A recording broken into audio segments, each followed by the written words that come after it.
Welcome back to Hey Baby and Beyond. I'm Lauren, an antenatal and postnatal teacher here in the UK. If you're new here, don't forget to subscribe and like the videos. If there's any comments or anything you want to ask, please do pop them below.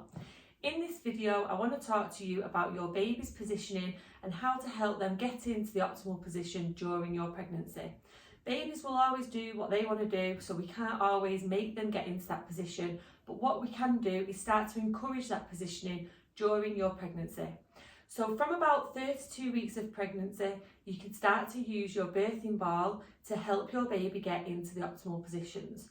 So it's a really good thing for you to have to encourage this, and things that you can do at home yourself.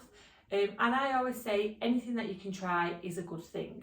So ideally, when you're using your birthing ball, you need to make sure that you've got a really good posture.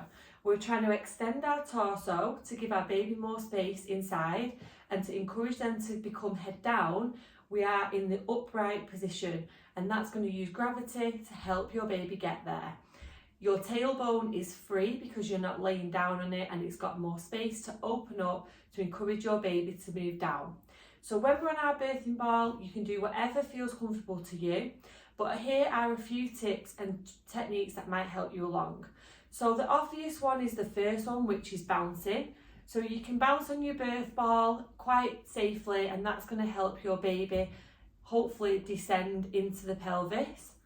The next thing that often works for lots of people is rocking backwards and forwards. So you're making sure your pelvis is moving backwards and forwards. And sometimes that can be a really good help on your back as well. The next one we're going to do is circles. So making sure that your feet are fully supporting the weight of your body and then round in circles. That can also help encourage your baby to get into position. There's also figure of 8, so you can do a figure of 8 on the ball. Again, this has got to be whatever feels comfortable to you. This one's a little bit more difficult to do, but having that control, it gives you something to focus on whilst you're doing the figure of 8. And then anything else that helps you in movement wise, as long as you're upright.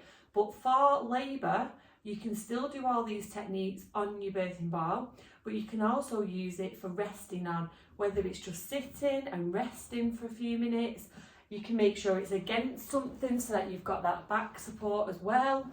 Or often people do like to use it for resting on during that pregnancy or labour phase, where you can either use it for rocking or whether you can use it for just resting. It's good for both. So it can be a really useful thing for you to have during your pregnancy and beyond, and you can always use it afterwards as well to feed your baby on it and just to sit on, as it might be more comfortable. So I hope you found that useful. Do leave a comment below and find out what you did that helps you, and share it below with us. And then if there's anything else you want to ask, please do feel free.